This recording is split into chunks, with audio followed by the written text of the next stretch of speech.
पुंडलिकावरती हरी विठ्ठल. श्री ज्ञानदेव तुकाराम राजा रामचंद्र भगवान की जय. हनुमंताचे पडलंके उड्डाण हे काळिका खंडीचे निरूपण. श्रोते पाहुणी सावधान वृत्ता भाषण न म्हणावे. पवित्र तो देहवानी पुण्यवंत जो वदे अच्युत सर्व काळ. काळ सारावा चिंतने कांतवासी गंगा स्नाने. देवाच्या पूजने प्रदक्षिणा तुळशीच्या. आमचंच नगर रामकृष्ण नगर किष्किंधा कांडाची सांगता. कांडाचे यजमान तुकारामजी जायभे त्यांच्या वतीनं हा या किष्किंधा कांडाची सांगता होते. कथेचा प्रसंग आहे. जमलेल्या सर्व रामायण प्रेमीला भक्ताच्या चरणी नतमस्तक. आपण त्यांच्या विनंतीला मान आमच्या विनंतीला मान देऊन आपण उपस्थित झालात. आपलं अंतःकरणपूर्वक या ठिकाणी स्वागत. ग्रंथकर्ते नाथ महाराज परिहार देतात. हनुमंतरायाचं उड्डाण लंकेमध्ये गेलं. मग ही माहिती मी या रामायण रूपी ग्रंथामध्ये थोडक्यात सांगितलेली आहे. आणि जर एखाद्याला काही शंकाच असेल, कारण शंका कुशंका घेणारी माणसं अनंत असतात, अनेक प्रकारची असतात, होय. तर काळिका खंडामध्ये ही विस्तृत प्रकारे माहिती दिलेली आहे. आणि त्या ग्रंथ शंका जर कुणाला असेल तर तुम्ही त्या काळिका खंड नावाच्या ग्रंथामध्ये माहिती बघू शकता.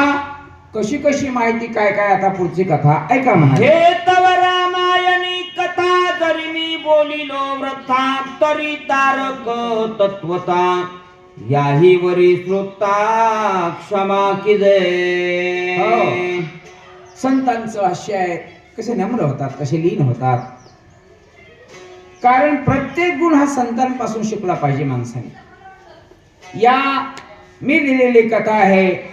काही बोलता बोलता थोडंसं लांबला असेल, काही गोष्ट सांगता सांगता कुठे चुकली असेल, क्षमा असावी. कारण मी प्रत्येक वेळा सांगतो गोष्टी, क्षमा हे शूरांचं भूषण आहे. होय. जो नम्र होतो तोच तरतो. जे वागत नाही ते वाहून दिल्याशिवाय राहत. महापुरे झाडे जाते तेथे लवाळे राहते. नम्र झाला भूता तेने कोंडिले अनंता. नम्रतापूर्वक विनम्र भावानं संत नाथ महाराज सांगतात. श्रोते मंडळींनी काही कमी असेल, काही अधिक झाला असेल, याबद्दल मला क्षमा करावी. ऐका पुढची कथा. वडलंकेच्या माधारी एक उरली वृद्धा नारी. येर मारिल्या समग्री केली बुहारे. हनुमंत राम भक्त हनुमानजी आहे. स्वामीच्या कार्यात वाढवायला त्याला संपवल्याशिवाय राहणार नाहीत. हे हनुमंतरायाचं बिरुद होतं. पल्लंकेमध्ये हनुमंतराय गेले. सीतेची माहिती सांगत नव्हते. हनुमंतरायाने विचार केला, माझ्या स्वामीचं कार्य जर पूर्णत्वाला जात नसेल तर मी एकालाही ठेवणार नाही. सगळेच मारले पण एक ठेवली. आता का ठेवली असेल? कारण सगळी माहिती आता आपल्याला सगळ्यांना माहिती आहे. ज्या वेळेला समुद्र मार्गाने अतिरेकी ह्याच्यामध्ये आले, भारतामध्ये आले, त्यावेळेस त्यांनी बरेच समुद्रात फेकून दिले पण एकच ठेवला. का? इतर सगळी माहिती भारतातली त्यांना घ्यायची होती. तसं पल्लंकेमध्ये एक व्रत असणारी स्त्री माझ्या हनुमंतरायाने ठेवल्याने सांगितलं, सांग लंका कुठं आहे? माझ्या स्वामीच्या पत्नीचा शोध घ्यायचा आहे. सीता माता मला मिळाली पाहिजे. मी जी जी माहिती विचारेल ती तू सांगितली पाहिजे. यासाठी त्या स्त्रीला असणारं मारलं नाही. मग काय घडलंय? प्रत्येकडे हनुमंत कृपा दृष्टी अवलोकित पुसेण तो सांगे वृत्तांत. नाही तरी घात मी करीन. माझ्या हनुमंतरायाने अनेक प्रकारची असणारी युक्ती आरंभिली. साम दाम दंड भेद. हनुमंतराया म्हणे, लागून या पाया विनवितो तो महासी. काय करा, मी जे जे काही वृत्तांत विचारील ना त्या वृत्तांताची माहिती सांगे म्हातारे. आणि जर या ठिकाणी मी विचारलेल्या प्रश्नाची माहिती तू जर सांगित नाहीस ना तर मी तुझा घात केल्याशिवाय राहणार नाही. संत हे मऊ मेना मऊ मेना सारखे असतात, पण कधी कधी वज्राहून कठीण होत असतात. म्हणून हनुमंतराया पुढचा प्रश्न करू लागले. ऐका म्हणतात, हे थोनिया पुढारी लंका आहे किती दुरी येरी म्हणे राहिले माघारी पाहे पहारे. कळसाच्या त्या व्रत असलेल्या म्हातारीला माझ्या हनुमंतरायाने प्रश्न केला, मला लंकेत जायचंय, ती लंका कुठं आहे, किती दूर आहे इथून पुढे आणखीन. म्हातारी म्हणजे, बापा तू चुकलास का, लंका पुढं नाही, मागाय माग. मारुतीरायाचा विश्वास, हनुमंतरायाला विश्वास बसणार नाही. पुन्हा म्हणू लागली, बघ बाबा आणखीन माझ्यावरती तू विश्वास ठेवणार नाहीस म्हणून तुला खून सांगते, खून. पाहे पा हरी कळसाच्या. जसा जसा त्या ठिकाणी त्या लंकेमधल्या सोन्याने झगमगीत असलेली ती देवळं आणि त्या देवळावरचे कळस दिसत आहेत, तीच ती लंका आहे. हनुमंतरायाने काय केलं पुढे ऐका. परतोनी पाहे लंकापुरी रावण मंदिराची थोरी कनक कळसांची हरे माडिया गोपुरे रत्नांक. प्रत्येक संतांनी रावणाच्या वैभवाचं वर्णन केलेलं आहे. काय किती काशाची घर होती, किती सोन्याची घर होती, मातीची दगडाची तर सोडाच. शुद्ध सप्तकोटी घरे कांचनाची. हा 7 लक्ष घरे काशाची, तांब्याची आणि शुद्ध कांचनाची 7 कोटी. आता मला सांगा, 1.25 लाख रुपये ज्याचा भाव झालाय, त्या रावणाच्या लंकेमध्ये 7 कोटी घर शुद्ध कांचनाची होती. 22 कॅरेटचं एक सोनं असते गुरुजी, 24 कॅरेटचं एक सोनं असते. 22 कॅरेटच्या सोन्याचा भाव कमी असतो, पण नाथ महाराज सांगतात, नामदेवराय वर्णन करतात, शुद्ध 7 कोटी घरे कांचनाची. काय वैभव असेल, झगमगाट, सगळीकडे वैभव. राज मंदिर शोभून आहे, वेगवेगळ्या प्रकारचं असणारं भुवन आहेत, आणि त्या भुवनामध्ये राजा रावण वैभवशील नांदत होता. माझ्या हनुमंतरायाने त्या लंकेतला सगळं वैभव पाहिलं. काय केलं म्हणू लागले आहे, सोबती रत्न कळस तेजे लोपविती तरणी सलंका दे कोणी सावकाश अति उल्हास हनुमंता. ज्याला ज्याची प्राप्ती झाली ना, त्याच्यासारखा आनंद त्याला जीवनात कोणताच नसतो, लक्षात घ्या. मग ज्याचे त्याचे विषय वेगवेगळे आहेत. सोन्याची असणारी नगरी पाहिली, झगमगते असणारे ते सोन्याच्या कळस पाहिले, सूर्याला लाजवेल असं तेज होतं. हनुमंतराया मनाशी स्वगत भाषण करू लागले. हनुमंतराया म्हणतात, ज्याची इच्छा केली होती ती प्राप्त झाली. आज आनंद वाटला मनाला, पण चांगल्या गोष्टी प्राप्त होताना त्याचा आनंदही वाटला पाहिजे माणसाला, आणि तो आनंद माझ्या हनुमंतरायाला वाटला निश्चितपणानं. लंकेमध्ये माझ्या स्वामीची पत्नी सीता माता आहे, आणि आज तिची मला शुद्धी सापडणार, म्हणून हनुमंतराया असणारा आनंदामध्ये डोलू लागले. म्हणतात, शोधावया श्रीराम कांता घर धांडोळी गेहिनाता जाजावणी लंका नाथा करीन घाता राक्षसांचे. भगवान परमात्म्याचा दूत माझ्या हनुमंतरायाच्या मनातलं मनोगत आहे. हनुमानजी म्हणतात, लंकेमध्ये मी आलोय, प्रत्येक घराची घरधांडोळी घेतल्याशिवाय राहणार नाही. जसं जमल तसं, जिथं विरोध केला विरोध करीन, जिथं सौख्यपणानं प्राप्त होत असेल तिथं जाईन.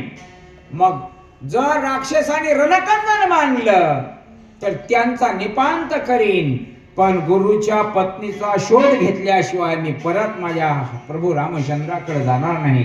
काय काय भक्ती असेल, काय भाव असेल, काय म्हणजे त्या भक्तीला असणारी अजोड अशी भक्ती माझ्या हनुमंतरायाची आहे. मग हनुमंतराया काय काय करू इंद्रजिताचा प्राण त्यासी करीन रणकंदन रणे मारीन राक्षस गण सीतारत्न शोधावया. माझ्या हनुमंतरायाला इंद्रजितच का आठवला असेल गुरुजी? कारण का त्या इंद्रजिताचा पावाडा हनुमंतरायाला माहित होता. देवाचा देव असलेल्या इंद्रजितानं पुन्हा बांधून आणलं होतं. कुणाला? इंद्राला. जन्मल्याबरोबर मोठा मेघासारखा आवाज केला होता. सामान्य माणूस होता का तो? आणि मग मारुतीरायाला लक्षात आलं, इथं सगळं वैभव, सगळी ताकदपणाला लावणारा इंद्रजित आहे. त्याला पहिल्यांदा त्याला मी हाणेन, त्याला सोडणार नाही, संपवल्याशिवाय राहणार नाही. आणि त्याला संपवून सीतेची शुद्धी घेऊन मी माझ्या प्रभूकडे जाईन. हा पण केला. कारण का? पण केल्याशिवाय जगातल्या कुठल्याही गोष्टी प्राप्त होत नसतात. ऐका पुढची कथा. कोणी राक्षसीचे वचन मागे दे, कोणी लंका भुवन करोनी उपराटे. किरान आला आपण लंकेसे. ज्याच्याकडे अनंत प्रकारची गुण आहेत, भगवान परमात्म्याकडे जे गुण आहेत ते माझ्या हनुमंतरायाकडे गुण आहेत. माझ्या हनुमंतरायानं स्वतःशी सुसंवाद करतायत, अंतकरणाशी स्वगत भाषण चाललंय. पुढं ती म्हातारी आहे, वृद्ध महिला आहे. मारुतीरायाने विचार, चांगलं कर्तव्य करताना, चांगलं काम करताना, ज्या कामामधून जगाचं हित आहे, ज्या कामामधून धर्माचं हित आहे, हनुमंतरायाने विचार केला, माग कशाला बघायचे? म्हणजे उलट किराण घेतलं, उलट उड्डाण घेतलं आणि मारुतीराया माझे या लंकेमध्ये असणारे त्यांची उडी पडू लागली. काय घडलं आहे? काय? रावणाचा विजय केत त्याचा पुच्छ केला घात, सम्मुख पाडिला लंकेत तेने आकांत राक्षसा. अधर्मरूपी रावणाला संपवायचंय, धर्माचा विजय मिळवायचा आहे. कारण माझे प्रभू रामचंद्र धर्माच्या बाजूने होते. मग रावणाची विकृती होती. तो तर त्या ब्रह्मदेवाच्या कुळातला होता ना, पण अधर्माला रचलेला होता. हनुमंतरायाने विचार केला, बघू बाकीच्यांचं काय करायचे ते नंतर ठरवू. पण उड्डाण घेतल्याबरोबर लंकेवरती घेतलं, रावणाच्याच असणाऱ्या त्या ठिकाणी घरावरती घेतलं. ज्या घरावरती जो विजयस्तंभ लावला होता, काय रावणाची ताकद सामान्य नव्हती. नाथांनी वर्णन केले, नामदेवरायाने वर्णन केले. त्याच्या घराकडे किंवा त्या लंकेकडे कुणाची बोट दाखवायची सुद्धा हिंमत नव्हती. म्हणा मुंगीला वाट नव्हती, एवढा दरारा होता. सगळी कोण असणारा कडेकोट बंदोबस्त होता, कडेकोट बंदोबस्त. हनुमंतरायाने विचार केला, म्हणले याचा पहिला विजय केत पाडायचा, पहिला रावणाला अपमानित करायचं आणि मग लंकेची धुळदाण करायची. पण केला आणि माझ्या मारुतीरायाने आता पुढच्या प्रतापाला लागले. काय काय करू लागले आहे? तशी करे विजय केत पडिला देखी लंकेयात, तेने दचकला लंकानाथ आला अनर्थ लंकेसे. ऐका सज्जनो, ज्याचं वैभव एवढं होतं, ज्याच्या घरामध्ये सगळे देव काम करत होते, सगळे देव. तुम्हाला माहित आहे कोण कोण काम करत होते ते? मग मला सांगा, त्या रावणाच्या मंदिरावरचा विजय केत खाली पडावा सामान्य गोष्ट असेल का? पाडणारा साधारण असेल का? साधारण नव्हता. निष्ठावान भक्त होता. अंतकरणातून ज्याची ओत प्रोत अशी त्या भगवंतावरती असणारी मर्जी होती आणि सेवा होती. आणि म्हणून माझ्या हनुमंतरायानं तो विजय केत खाली पडला. रावण मनात दचकला. एवढं ऐश्वर्य आहे, एवढं वैभव आहे आणि एवढं वैभव ऐश्वर्य कडेकोट बंदोबस्त असताना विजय केत खाली पडले. घडतंय काय? वाईट काहीतरी घडतंय, अनुचित काहीतरी प्रकार घडलाय. कारण रावण, काय माणसं अविचारी असतात पण फार हुशार असतात. हा, तो रावण मनाशी असणारा विचार करू लागला, अघटित घडतं काहीतरी घडणार आहे. काय म्हणू लागला पुढे? नाही वायूचा धडाडा, नाही मेघांचा गडाडा, शिखरे खचली कडाडा, भंगीला दृढ विजय केतो. शंका येते मनात, शंका उपजत असते. लक्षात घ्या, कधी कधी नको त्या शंका येतात. ती गोष्ट योग्य नाही, अनुचित आहे. पण उचित गोष्ट कशी आहे? रावणाच्या लक्षात आलं, ना वारं नाही, विजांचा कडकडाट नाही, ढगांचा गडगडाट नाही, शांत स्तब्ध वातावरण आहे. आणि असं वातावरण असताना तो आपल्या मंदिरावरचा, आपल्या महालावरचा विजय केत खाली पडतोय. म्हणजे याचा अर्थ काहीतरी अघटित घडतंय, अशुभ लक्षण म्हणूया त्याला. कारण का? संतांनी लक्षणं सांगितली आणि त्या लक्षणापैकी हे लक्षण पहिलं घडलं. पहिलं लक्षण पाहायला मिळालं, रावण मनाशी असणारा विचार करतोय. कारण का, ज्या अर्थी माझा विजय केत खाली पडतोय त्या अर्थी धर्म त्याचा तो धर्मच होता ना, तो स्वतःचा धर्म. अरे डाके टाकणारा, दरोड्या खुनी करणारा माणूस तोही देवाचीच पूजा करून जातोय, पण त्याच्या मनातले भाव वेगळे असतात, हे लक्षात ठेवा. सत्संगामधला माणूस देवाच्या दर्शनासाठी येऊन नम्र होतोय, त्याचेही भाव वेगळे असतात. व्याख्या एक आहे पण भाव भिन्न आहेत, हे लक्षात ठेवा. आणि मग ज्या अर्थी विजय केत पडला त्या अर्थी आपलं काहीतरी वाईट होणार आहे. काय म्हणतो पुढे, रावणे हरले श्रीराम रमा, तेथून विजय नाही आमा, राजा रतला अधर्मा, मरण धर्मा पावेल. प्रकाराचे तीन तुका मने केले जन. जग जनार्दन आहे, पंचमुखी परमेश्वर असतो, ही सत्य आहे, मानलं पाहिजे, जाणलं पाहिजे. 5 जणांच्या मुखातून शब्द आला हे होणार आहे, हे असं झालंय, निश्चितपणानं काहीतरी त्याचं तथ्य आहे, ओळखलं पाहिजे गोष्टी.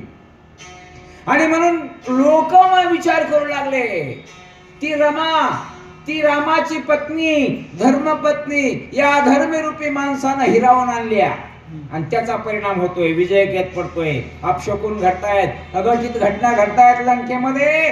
त्या अर्थी स्वतः तर मरणारच आहे, पण लंकेची धूळधाण केल्याशिवाय राहणार नाही. वाऱ्यासारखी बातमी त्या ठिकाणी लंकेमध्ये पसरू लागली, लोकांच्या मुखातून असणारे शब्द निघू लागले. आणखीन काय प्रतिक्रिया, कोणी जणांची गोष्टी उल्हास हनुमंताच्या पोटी पुच्छ बांधोनी सकुन गाठी राक्षस कोटी मारावया. काही माणसाने दिलेला शाप वरदान ठरत असतो आणि काही माणसाने वरदान दिलं ते शाप ठरत असतं. लंकेमधल्या राक्षसांच्या मुखातून शब्द निघू लागले. हा म्हणले, ह्या रावणानं त्या रामाची सीता हरून आणल्या, माझ्या मारुतीरायाचा आनंद द्विगुणित झाला, उल्लासित झाला. निश्चितपणाने यांच्या मुखातून हा शब्द निघतोय म्हणजे माझी सीता इथंच आहे. मग आता मात्र आनंद झाला आणि वाटेल ते असणाऱ्या त्या ठिकाणी प्रतिष्ठापनाला मी लावेन. तशी लावली ना लोकांनी कुठं निवडणुकीमध्ये, तशी माझ्या मारुतीरायाने निष्ठावंत असणाऱ्या भक्तांना प्रतिष्ठापनाला लावली. आणि इथं सीतेची शुद्धी घेऊन जाईन. कशी जाईन, जसं जमल तसं करेन, पण सीतेची शुद्धीच नेईन. म्हणू लागले हनुमंत, धावया सीता रत्न स्वरूप धरी आण, कैसे कैसे करील चिन्ह सावधान अवधारा. अधिकार माझ्या देवा इतका माझ्या भक्ताचा अधिकार श्रेष्ठ आहे. काय होता येत नाही. काय नो हे केला एका चिंतिता विठ्ठले, काय नो हे करिता तुझं. देवाला काही करता येते, देवाला काही करता येते म्हणजे भक्ताला त्याच्याही पेक्षा आधी जमते बरं का. आणि म्हणून माझ्या हनुमंतरायाने विचार केला, लईच पुढून धावून आले तर नम्रही व्हायचं, बारीकही व्हायचं. लय घाबरू लागले तर थोडं मोठं होऊन ते संकट दूर करायचं. कोणत्याही रूपानं असो, कधी सूक्ष्म रूप, कधी गोचर रूपानं असो, कधी अगोचर असू नये, कधी प्रत्यक्षात दिसायचं, कधी एकच निष्ठा आहे, काम पूर्णत्वाला गेलं पाहिजे, स्वामीचं कार्य पूर्णत्वाला गेलं पाहिजे. काही होऊया, करूया, मरो मरो, देह जावा त्वारा हो, पांडुरंगी दृढ भाव. ही निष्ठा ठेवली आणि पुढच्या कामाला हनुमंतराया लागले. दुर्धर हनुमंत विरा वाढाला से पर्वताकार शोधावया सीता सुंदर करी विचार निज मानसे. माझा हनुमंतराया कसा आहे, पहिल्याच टुकेत वर्ण, अति दुर्धर हनुमान वीर. किती दुर्धर आहे, किती बी आहे हो. जो पुढचा म्हणतो ना त्याच्यापेक्षा शतपटी नाही. पर्वता एवढं शरीर माझ्या हनुमंतरायाने केलं, पण मानुसरायाला जरा शंका आली असेल पुन्हा, का पर्वता एवढं होऊन मंदिरात कसं जाईल, गोपर्यावरती कसं जाईल, कसं एवढं रूप धारण केलं आणि शोधण्यासाठी लागले. पण पुढं काय अडथळा कसा कसा आला, कसं कसं रूप पालटलं. ऐका, धावया राम कार्यार्था स्थूल रूपे न लभे सीता, शुद्धी न लभेची तत्वता तरिका वृथा कष्टावे. साधावया भक्ती काज नाही लाज धरित, ऐशी आशी शरण जावे जीवे भावे नवंची. मारुतीराया म्हणले, एवढं रूप धारण केले आपण, एवढं रूप धरले, पण ह्या रूपाचा काही फायदा झाला पाहिजे. बलाढ्य रूप धारण केलं, पर्वताप्राय रूप धारण केलं. हनुमंतराय म्हणले एवढं रूप धारण करून आपल्याला सीतेची शुद्धी होईल का? पुन्हा मनातला विचार बदलला. ते म्हणले असं होणार नाही, अशानं आपल्याला सीता प्राप्त होणार नाही. मग लघुरूपी राघव असणारं रूप धरावं लागेल, जेणेकरून सूक्ष्म रूप धारण करावं. कुणाची गोष्ट कशी आहे, कुणाची गोष्ट कशी आहे, कुणाच्या कानामधून काय ऐकायला मिळेल हे ऐकण्यासाठी हनुमंतरायाने पुढचा प्रताप केला. ऐका म्हणतात, ऐसा करोनी विचार झाला सामान्य वानर, कोटे गोचर कोटे अगोचर, सीतार्थ नगर शोधावया. काम करायचं ना विश्वासानं करायचं, काम करायचं ना अंतःकरणपूर्वक करायचं, मनपूर्वक काम करायचं. उगा सांगितलंय म्हणून करायचं नाही, उचलालो म्हणून उचलायचं नाही, असं नाही करायचं. माझ्या मारुतीने विचार केला, माझ्या स्वामीचं काम करायचंय, भव्य दिव्य रूप धारण करून काम होणार नाही. कारण कसं केलं पाहिजे, मुंगीहून साखर होऊन मुंगी खाल्ली पाहिजे, म्हणजे मुंगीहून साखर खाल्ली पाहिजे. आणि म्हणून मारुतीने अति सूक्ष्म रूप धारण केलं आणि लघु लाघव रूपाने कुठं दिसायचं आणि कुठं न दिसायचं, कधी प्रत्यक्ष कधी अप्रत्यक्ष रूप धारण करून लंकेमध्ये शोध सुरू केला. म्हणतात, माझा आत्मा श्रीरामचंद्र हा हनुमंती, निज निर्धार तेने जाणोनी विघ्न संभार, हेला समुद्र लंघिला. भाव शुद्ध पाहिजे, तू माझा स्वामी, मी हो तुझा दास, तू माझी माऊली, मी हो तुझे लेकरू, हा भाव पाहिजे. पण माझा आत्मा म्हणजे माझा प्रभू भगवान आहे. होय. आणि एकदा का त्याच्यावरती भाव ठेवला आणि एकदा का श्रद्धा ठेवली ना, किती संकट येऊ द्या, तू दुरापास्त केल्याशिवाय राहणार नाही. निष्ठावंत भाव भक्ताचा स्वधर्म, निर्धार हे वर्मा चुकू नये. पण वर्माला चुकू द्यायचं नाही. मग जो माझा आत्मा भगवान प्रभू रामचंद्र असेल ना, एवढी बी संकट आलीच तर ते मी दुरापास्त करून पूर्ण केल्याशिवाय राहणार नाही. हा हनुमंतरायाचा विचार. आणि मग पुढच्या कामाला लागले. म्हणतात, भंगोळी रावण विजय कीताला केतकी वना आत सीता शोधावया, हनुमंत करे अकांत लंकेशी. पहिला पवारामध्ये हनुमंतरायाने लंकेमध्ये गेल्याबरोबर रावणाचा असणारा विजयस्तंभ पाडला, विजयकेत पाडला. हनुमंतराय म्हणले आता कुठं जायचं, चला म्हणले आता केतकी वनात जायचं. म्हणले केतकी वनामध्ये जाऊ. आणि त्या केतकी वनामध्ये जाऊन सीते, अहो एकच आहे, ज्या सद्भक्ताचा विचार असतो ना, दुसरं काहीच नाही. मनी राम, ध्यानी राम, चिंतनी राम, सगळीकडे राम राम राम. आणि म्हणून एकच लक्ष समोर होतं, ती म्हणजे सीतेची शुद्धी करणे, झाडाचे पाला खाणे, फळं खाणे, रावणाचा असणारा वैभव बघणे. याच्यासाठी माझे हनुमंतराया लंकेमध्ये गेले नव्हते. स्वामी काज गुरु भक्ती, पितृवचन सेवापती, हीच विष्णूची महापूजा, अनुभवाने हा भाव ठेवला आणि पुढे निघाले. ऐका, कोणी पडलंकेचे धाडे, आला लंके आता लंकेशी आली धाडे, मारुणी राक्षसांच्या कोडे, सीता धडपुडे शोधेना. आणि माणसानं असंच वागलं पाहिजे.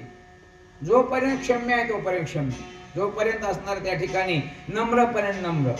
आणि नम्र होऊन जरी त्या ठिकाणी पुढचं ऐकत नसलं तर शेवटी त्याला पर्याय नाही. केतकी वनात आले. हनुमंतरायाने स्वतःशी असणार त्या ठिकाणी स्वतःचं भाषण केलं. माझ्या स्वामीची पत्नी शोधायच्या, मी आता लंकेमध्ये जाऊन राक्षसाबरोबर कंदन करेन. कधी आता आपणच विजय मिळू त्याला असं बी नसतंय. कधी कधी कधी पुढचा विजय मिळेल. कारण आपल्या समोरचा प्रतिस्पर्धी कधी कमी समजून वागायचं नाही. मग ते जीवनातलं राजकारण असेल, समाजकारण असेल, धर्मकारण असेल, धर्म असेल. त्यावेळेस हनुमंतराय म्हणाले, मी असा बदला घेईन की एका एकाला असणार धुमसू धुमसू मारल्याशिवाय राहणार नाही. ऐका म्हणू लागले, शुद्धीसाठी पुरवी ना इंद्रजिताची पाठी, मारुणी राक्षसांच्या थाटे, सीता गोरटे शोधेना. याचा लंकेमध्ये दरार आहे तो इंद्रजित आहे. इंद्रजित, त्या इंद्रजिताची पाठ पुरवल्याशिवाय राहणार नाही. कधी कधी माणसं मग ह्याच्याकडे काय याला कळतंय हो, ह्याच्या पाठीमागं बोलविता धनी वेगळाच आहे आणि ते खरं असणारा गळसूत्री भावनीसारखं चालवायला आहे. ह्याच्यात दम काय एक थप्पड दिली तर हे पडतंय, पण त्या मागच्या शक्तीनं तो वागायला असा. तसं इंद्रजित आहे इंद्रजित, पण हनुमंतराय म्हणतात त्या इंद्रजिताची पाठी पुरवल्याशिवाय राहणार नाही, राक्षसांना संपवल्याशिवाय राहणार नाही. कुठपर्यंत? जोपर्यंत माझ्या प्रभू रामचंद्राच्या पत्नीचा शोध लागत नाही ना तोपर्यंत एकालाही सोडणार नाही. काय म्हणला? करिता सीतेच्या शुद्धीसे रावणा गांजीन सभेशी शोभवणे निजपुच्छासी लंका चोपासी जाळीन. एक जसं आम्हाला काही लेकरला येण्या गेले गाणी खूप कर्म राबवायला लागते. आता कोणी राबवायला की नाही मला माहित नाही, पण त्याला आलं पाहिजे. तसं माझ्या मारुती हनुमंतरायाचा विचार आहे. काय? माझ्या स्वामीच्या पत्नीचा शोध लागला पाहिजे, बाकी काही असू द्या. मग एक एक कृत्य करीन, कुणाला मारीन, कुणाला झोडीन, कुणाला अपमानित करीन, कुणावर वैभव गाजवीन, पण सीतेची शुद्धी केल्याशिवाय मी परत जाणार नाही. का? वचन न मोडी बोली लेते. म्हणून मी हे काम करणार. ठासून हनुमंताचा वंका समूळ शोधावया लंका जे जे विंदान करीन देखा ते ऐका चरित्र. मला सांगतात माझ्या हनुमंतरायाचा अवांका प्रताप आहे, नुसता अवांका नाही. काही माणसं फक्त आपलं मोठेपणा गाजवण्यासाठी काही गोष्टी करत असतात, पण माझ्या मारुतीरायाची गोष्ट तशी नव्हती. कारण का? धर्माला ग्लानी येत असेल तर जीवनाला काय करायचंय? प्रताप करायचाय, कुणा जगायचंय स्वामीसाठी, मरायचंय स्वामीसाठी. असं वाटलं पाहिजे धर्मासाठी जगावं, धर्मासाठी मरावं असं म्हणणारी माणसं किती आहेत का? काही माणसं नाहीत. कारण का? चमडी बचाव, आपलं करायचंय का? थोडंच करा, जास्त करू नका, वाढवू नका. धर्माला अनुसरून वागलं पाहिजे. आणि म्हणून मारुतीराया काय काय प्रताप करू लागले ऐका. रावणाच्या उपऱ्यावरी नारी केळींची आहारी हनुमंत सामान्य रूप धरी चढला त्यावरे अतिगुप्त. वैभवाला कमतरता नव्हती, निवंता नव्हती गुरुजी. सगळं हडपून आणलं होतं. भावाचं कुबेराचं बी आणलं होतं, अलकावती, अमरावती. त्याला काय काही घरी गुरुजी दुकानात सामान असेल असं एवढे मी बघितले माझ्या डोळ्यात. कुठून आलं बाबा तुझ्या इथं? हा, मग त्या कुबेराचा वैभव असणार हरून आणलं होतं. चैत्रवन, नंदनवन, सगळे झाडं झुडप सगळे गोळा करून आणले. पण लय आणलेले असताना आणूही बरं का लोकांचं शेवट चांगला होत नसतो, तुम्हाला सगळ्यांना माहितच आहे. आणि म्हणून माझ्या मारुतीने विचार केला ह्याच्या किळीच्या बागी काय, सोन्याच्या कांबी काय, आपल्याला काय घेणं देणं आहे?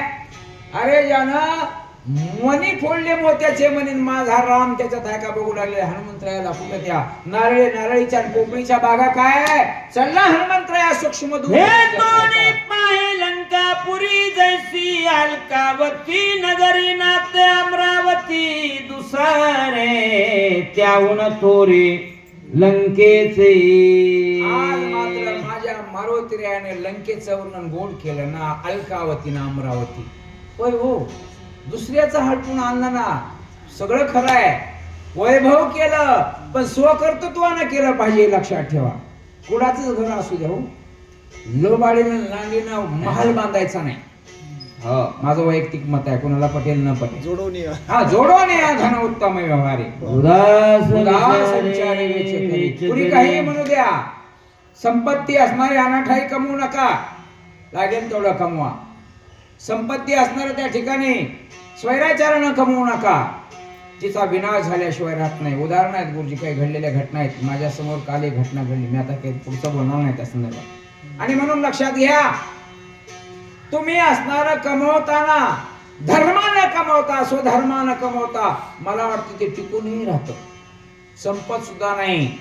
मला काय सांगायचंय, माझे मारुतीराया त्या लंकेचं वर्णन ना अलकावती ना अमरावती याच्याही पेक्षा ती लंका शोभून दिसू लागली, वर्णन करू लागले. लोकीचे वैभव लंकेशी आणले असे सर्व अमरपुरी हुनी अपूर्व दिसे गौरव लंकेचे पुरी होणे इतका लंकेचा गौरव का दिसायला तर त्रिलोक्यातलं सगळंच तिथं भांडवल आणलं होतं आणि त्याचा परिणाम म्हणून ते झगमगाट दिसू लागला.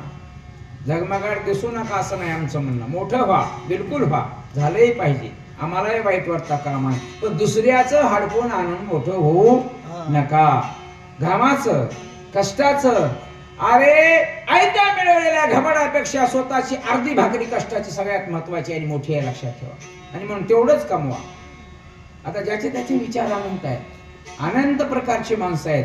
कुणं कसं आणावं आणि कसं कमवावं आपण म्हणल्यामुळं काही नो डिफरन्स. हा नो डिफरन्स, पण तरी पण योग्य काय वाटतं हे सांगण्यासाठी काही हरकत नाही. मग हे सगळं वैभव ज्या लंकेमध्ये दिसत होता राजा रावण, अरे कुबेराचं विमान सुद्धा पुष्पक नावाचं चोरून आणलं होतं, काही सुद्धा ठेवलं नव्हतं. कारण धन कुबेराचे, कुणाचं धन आहे, देव हे काळाचे, धन कुबेराचे.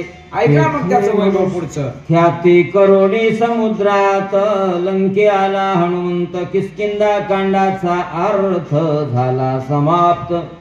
श्रीरामे अन्वय ग्रंथ करते लावू लागले, हनुमंतराय म्हणू लागले. आता इथपर्यंतची कथा आलेली आहे. त्याने आपली कथा सांगायची बंद केली. नागबाबा पुढची कथा सांगू लागली. माझ्या हनुमंतरायाचा पवाडा वर्णन केलंच पाहिजे, वस्तुस्थितीचं वर्णन झालं पाहिजे.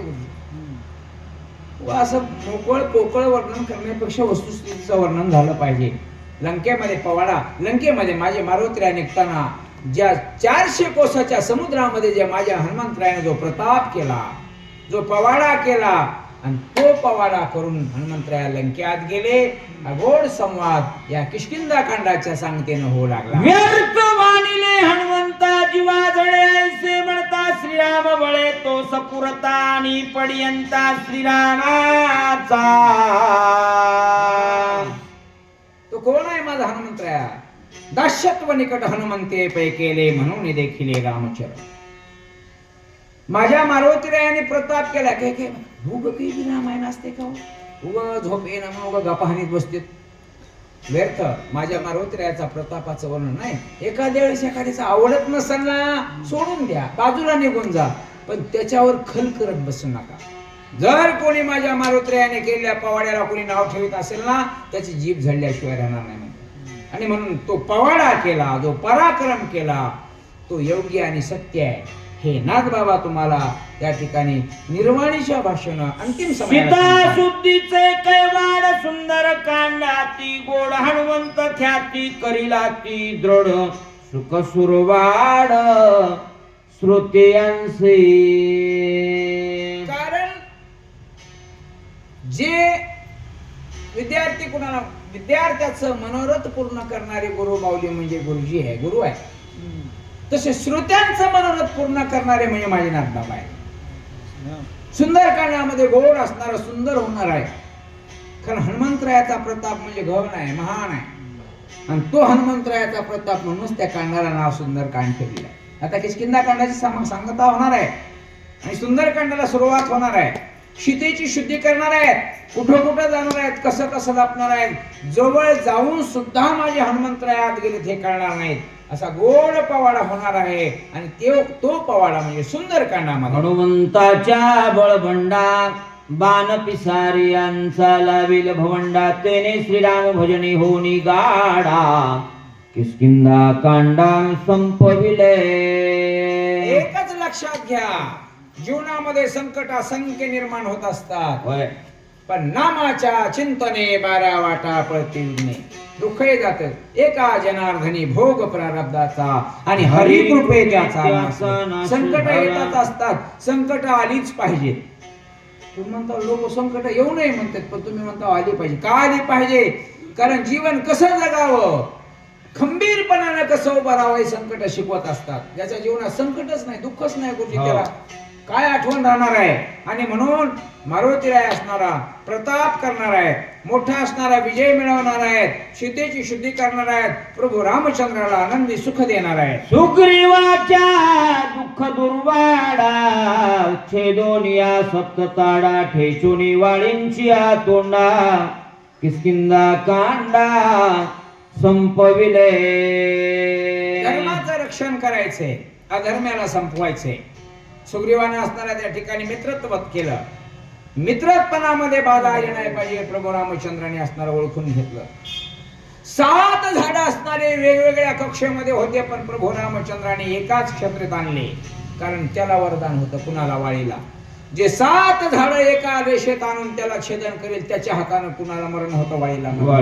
पण भगवंताने विचार केला, अरे काही करता येते देवाला, सगळं काही करता येतंय, आणि वाळीला मारलं. किष्किंधेच्या गादीवरती माझ्या सुग्रीवाला बसवलं आणि या किष्किंधा कांडाची सांगता केली. सुग्रीवे सीता सुद्धीच्या कैवाडा वानर धाडिले चौकडा हनुमंते अर्थ साधोनी गाडा किष्किंधा कांडा संपविले. मुकुटमणी होता. सुग्रीवाला विसर पडला होता गुरुजी. 4 महिने प्रभूने सांगितलं जा लेकरा बळामध्ये रम, तू येतच नव्हता. प्रभूने सांगितलं असा येत नसेल तर मला पुढचा असणारा उपाययोजना आला. सगळ्या वानराला घेतलं, चहू बाजूने गेले, पण त्याच्यातला महान पराक्रम माझ्या हनुमंतरायाने केला आणि किष्किंधा कांडाची सांगता केली. सीता शुद्धीचे कैवाडा वानर मरण आले रोकडा संपाती सीता दावुनी पुढा किष्किंधा कांडा संपविले. माझ्या मारुतीला मोठा विधान आहे, तो जीवनदाता आहे, लक्षात घ्या. मारण्यापेक्षा तुम्हाला एखाद्याचा जीवनदाता नाही बनत मारू तरी नका. सगळे वानरांनी त्या समुद्र किनाऱ्यात आपली शक्ती संपली. आपण पैर किनाऱ्याला जाऊ शकत नाही, मग करायचं का? मागाड पुढवी माग गेलं तर सुग्रीव राजा दंड केल्याशिवाय राहणार नाही. मग इथंच असणं घाला म्हणले, गवत टाका इथंच मारा. संपाती समोर आला. देवाच्या रूपानं काही माणसं भेटत असतात, लक्षात ठेवा. आपल्याला ज्या ज्या आपल्याला मार्ग दाखवतात ते भगवंताच्या रूपानं माणसं येत असतात. संपातीनं सांगितलं का मारला? ते म्हणले आता सीतेची काही शुद्धी होत नाही ना आम्ही काही जिवंत राहत नाही. ते म्हणलं सोपी गोष्ट आहे, सांगतो मी. कारण का तिथं संपातीने सांगितलं सगळ्यांचं असणारं मरण त्या ठिकाणी त्यानं वाचवलं. पुढच्या कार्यक्रमाला लागून या अरण्य किष्किंधा कांडाची शुद्धीची ताडा घेऊनी हे माता पसीचा धाडा समुद्र लंगोनी रोकडा किष्किंधा कांडा संपविले. सगळ्यांचा प्राण रोधला होता त्या विवरातून जाताना. सगळे मरण मुलीत असणारे वानर पडले होते, पण एकटा एक बळीया माझा असणारा हनुमान आहे. सगळ्यांचा भारा बांधला. तिथं गेले, विवरातून बाहेर जाता येत नव्हतं. आणि माझ्या मालवत्र्याने सांगितलं डोळे झाका. किष्किंधा हेमेने सांगितलं, तिथून बाहेर काढलं. समुद्राच्या किनाऱ्यावर आले. समुद्राच्या किनाऱ्यावर पुन्हा ठरलं. हनुमंतरायाने लंकेमध्ये जाऊन सीतेच्या शुद्धीचा असणारा प्रताप केला या किष्किंधा कांडाच्या रूपाने. समुद्र लंगावया पुढा वानर पडिले संकट हनुमान कैवारी धडपुडा किष्किंधा कांडा संपविले. दुबळ्यांचा कैवारी अनाथाचा नाथ बनून जीवन जगलं पाहिजे माणसानं. जेवढं जमतंय तेवढं. कुणी आपल्या सगळ्या वैभवातलं वैभव कुणी वाटून टाका म्हणत नाही आणि देऊ बी नका, कारण स्वकर्तृत्वानं कमवलंय. पण जीवन जगत असताना या जगामधल्या दीन दुबळ्या हीन दीन दलितासाठी काम केलं पाहिजे. सगळे म्हणजे आपली शक्ती बंद. 400 कोसाचं समुद्र उल्लंघन करून कुणी जायचं? पण माझ्या मालवत्र्याने छाती ठोक सांगितलं, माझ्या स्वामीचं काम करायचं असेल तर हनुमानासारखा असणारा सेवक तयार आहे ना. हो. आणि म्हणून समुद्र 400 कोसाचा समुद्र उल्लंघन करून पहिल्या तीराला जाताना निघाला आणि या किष्किंधा कांडाची सांगता केली. संपविले किष्किंधा कांड पुढे सुंदर कांडाती गोड पुरे श्रोतयांचे कोड सरे जाड वक्त्यांचे श्रोत्यांचं भक्तांचं मनोगत पूर्ण करण्याचं काम संत करतात. संपलं म्हणले किष्किंधा कांड. पुढे कोणताही कांड गोडच आहे हो, कडू काहीच नाही याच्यामध्ये. आधीपासून अंतिवरी ही जे नाम राम नाम रूपी असणारे शब्द आहेत ना, हे सगळे गोड आहेत. आणि म्हणून आता हे कांड जरी संपलं ना, ह्याच्याही पेक्षा अधिक गोड सुंदर कांड आहे. मग ते कोड, ते कौतुक, ती इच्छा कुणाची पूर्ण करणार आहेत? वक्त्याची इच्छा पूर्ण होणार आहे, श्रोत्याची इच्छा पूर्ण होणार आहे. आणि सगळ्यांचीच इच्छा पूर्ण करणारे आहे. ते पुढचं कांड आहे. नाथ बाबा या ठिकाणी अंतिम परिहारांती सांगू लागले. एका जनार्दना शरण कथा कौतुक रामायण श्रुती दिदले अवधान ब्रह्म समाधान श्रवणाचे तरी एकले अवदान दिजे मग सर्व सुखाशी पात्र होईजे.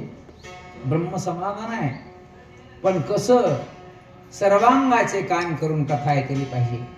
सर्वांगाचे कान करून असणारं श्रवण केलं पाहिजे.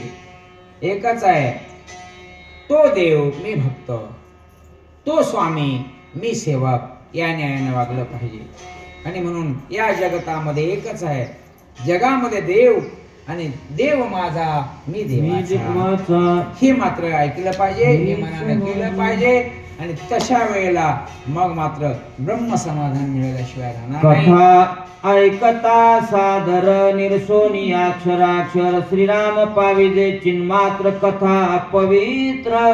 कथा पवित्र आहे, रामायणे कथा गोड आहे, कथा रसाळ आहे, श्रोत्यांचा आणि वक्त्यांचं कोड पूर्ण करणारी आहे. होय. पण ही कथा कशी ऐकायची आहे बाबा? सादरपणानं ऐकली पाहिजे.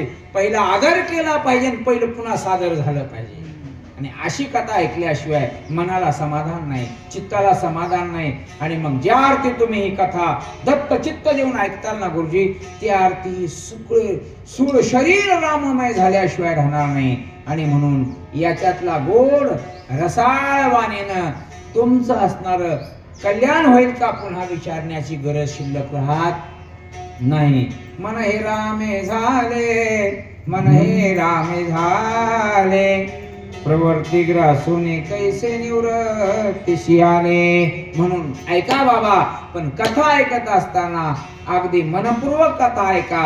नाथ बाबा या किष्किंधा कांडाची सांगता करताना नम्रपणानं हात जोडून सगळ्या श्रोते मायबापांना सांगू लागले. राम कथेचे अक्षर अक्षराक्षरातीत पर अवधी कथा सन्मात्र चिद चिन्मात्र रामायण. या रामकथेतलं एक एक शब्द, एक एक श्लोक, एक एक अक्षर सगळ्या जीवामधल्या सजीवाला निर्जीवाला प्रत्येकाला असणार त्या ठिकाणी सुखकारक आहे. तुम्ही म्हणताल मग बालकांडातल्या वया काही गोड आहेत का, उत्तरकांडातला काही परिहार, असं काहीच नाही. कोणतीही कथा घ्या, कुठलाही शब्द घ्या, प्रत्येकामध्ये तुमचं कृत्य कल्याण होणार आहे. प्रत्येकामध्ये आपलं हित आहे. प्रत्येक शब्द उद्धारक आहे का? कोणताही ऐका. पुढं काय हा विचार माणसाच्या मनामध्ये आणणारी ही कथा गोड आणि रसाळ अशी कथा आहे. आणि म्हणून अशी कथा मी तुमच्या सर्वांच्या श्रोत्यांच्या समोर या ठिकाणी विनम्र भावानं असणारा सादर करून मी माझ्या वाणीला पूर्ण विराम देतो. एका जनार्दना शरण किष्किंधा कांड झाले संपूर्ण, पुढे गोड निरूपण सावधान ऐका माय अवधारा. पेरणी करत असताना चतुर शेतकरी पेरणीच्या दिवसात कधी नांगरत नसतो, तो उन्हाळ्यातच नांगरतो, पाडव्याला पाळी हाणतो. आम्हाला लग्नाने काय होईना झालंय, जुलै महिना बी उलटला तरी कळना, मग आम्ही तुरी तरी हाणाला तरी पंजी तरी हाणायला लागलो. बरोबर आहे की नाही? म्हणून योग्य वेळेमध्ये पेरणी केली की त्याचं फळ असणार जोमानं मिळत असताना मला सांगतात किष्किंधा कांडाची सांगता झाली. पुढं घरी झोपाव का आम्ही नाही. सुंदर कांड गोड आहे, रसाळ आहे, श्रोत्यांचं वक्त्यांचं मनोगत पूर्ण करणार आहे. आणि म्हणून मी या ठिकाणी तुम्हाला ही रसाळ गोड कथा पुढच्या असणारा अध्याय सांगणार आहे, कांडामध्ये सांगणार आहे. तुम्ही सर्वांनी ऐकावी एवढं बोलून वाणीला पूर्ण विराम देऊ लागले. आपणही आपल्या वाणीला पूर्ण विराम स्वस्ति श्री भावार्थ रामायण किष्किंधा कांड एका काटिका हनुमंत लंका प्रवेशो अध्याय 18. ओया 132 पुंडलिकावर जय विठ्ठल सिद्धार्थदेव तुकाराम रामकृष्ण हरी. घ्या पूजा करा.